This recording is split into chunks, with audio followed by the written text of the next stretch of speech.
உங்களுடன் ஸ்டாலின் திட்ட முகாம் மக்களுடன் காணொலி மூலம் முதலமைச்சர் ஸ்டாலின் கலந்துரையாடல். மருத்துவமனையில் இருந்தவாறு முக்கிய கோப்புகளை பார்வையிட்டு ஒப்புதல் வழங்கினார் முதலமைச்சர்.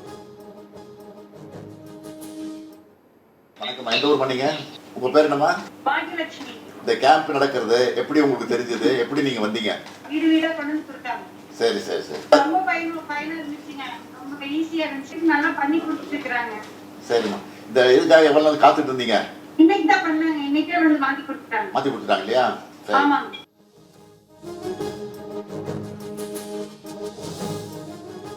இன்னும் 2-3 நாட்களில் முதலமைச்சர் வீடு திரும்புவார்.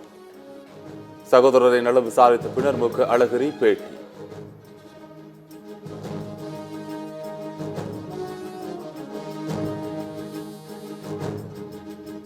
தூத்துக்குடி வின்பாஸ்ட் கார் தொழிற்சாலையை வரும் 31ஆம் தேதி திறந்து வைக்கிறார் முதலமைச்சர் ஸ்டாலின். கடந்த ஆண்டு பிப்ரவரியில் முதலமைச்சர் அடிக்கல் நாட்டிய நிலையில் 15 மாதங்களிலேயே உற்பத்தி தொடங்குகிறது.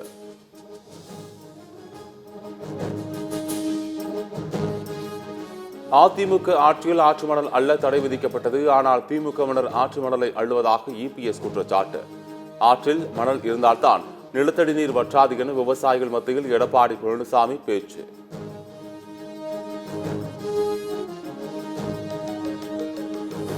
உங்களுடன் ஸ்டாலின் திட்ட முகாம்களா ஊழலுடன் முகாம்களா என பாமக தலைவர் அன்புமணி சரமாரி கேள்வி.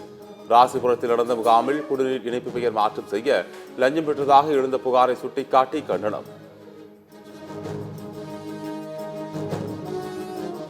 கச்சத்தீவு ஒப்பந்தத்தை மறுபரிசீலனை செய்ய வேண்டும் என மாநிலங்களவையில் வைகோ வலியுறுத்தல். தமிழக மீனவர்கள் கைதை கண்டித்து இலங்கை மீது பொருளாதார கட்டுப்பாடுகளை விதிக்க வேண்டும் என ஆவேச பேச்சு.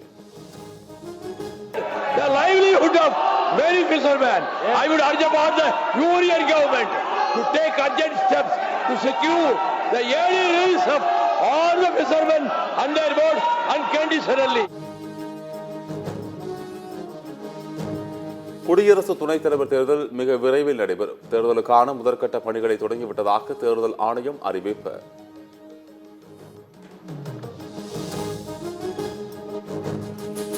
பீகார் வாக்காளர் பட்டியல் திருத்தம் மூலம் வாக்குகள் திருடப்படுவதாக ராகுல் காந்தி புகார். நாட்டில் தேர்தல் வெற்றிகள் அதிகரிக்கப்படுவதாக பாஜக அரசு மீது குற்றச்சாட்டு.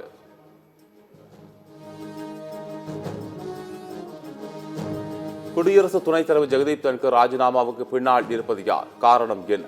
மத்திய அரசு பதிலளிக்க வேண்டும் என காங்கிரஸ் தலைவர் மல்லிகார்ஜுன கார்கே வலியுறுத்தல்.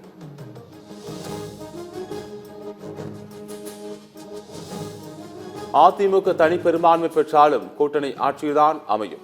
ஆட்சியில் பங்கு கொடுக்க ஏமாளி இல்லை என்று எடப்பாடி பழனிசாமி கூறிய நிலையில் டிடிவி தினகரன் பதிலடி.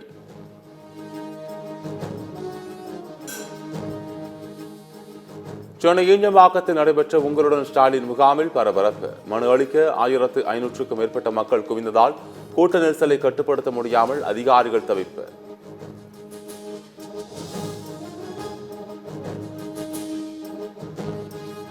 நாளை மறுநாள் அன்புமணி தொடங்கும் சுற்றுப்பயணத்திற்கான இலச்சுனை வெளியீடு.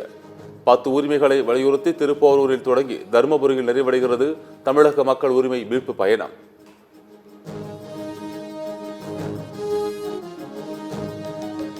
விளைச்சல் சரிந்ததால் நாளுக்கு நாள் உயரும் தக்காளி விலை. மேலும் 10 ரூபாய் உயர்ந்து கிலோ 60 ரூபாய்க்கு விற்பனை.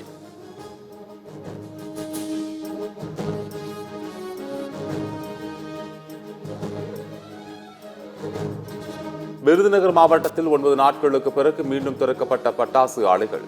அதிகாரிகளின் ஆய்வுக்கு அஞ்சி மூடப்பட்ட பட்டாசு ஆலைகள் மீண்டும் திறப்பு.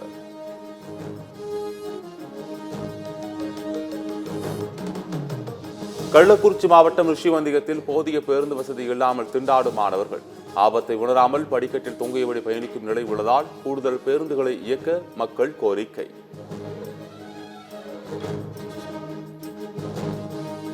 பந்தவாசி அருகே புதிதாக டாஸ்மாக் கடை திறக்க கடும் எதிர்ப்பு மீறி திறந்ததால் போராட்டம் வெடிக்கும். வட்டாட்சியரும் விவசாயிகள் மனு.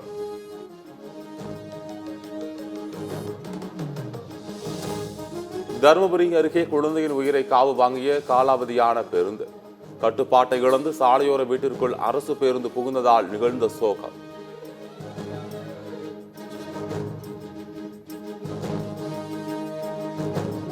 பிறந்தநாள் வாழ்த்து தெரிவிக்க நடிகர் சூர்யாவின் வீட்டின் முன் குவிந்த ரசிகர்கள். ரசிகர்களிடம் வாழ்த்து பெற்று செல்ஃபி வீடியோ எடுத்துக்கொண்டார் சூர்யா.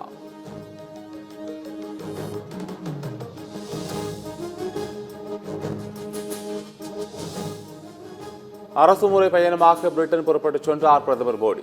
பிரிட்டன் பயணத்தை முடித்துவிட்டு மாலத்தீவுக்கு செல்கிறார்.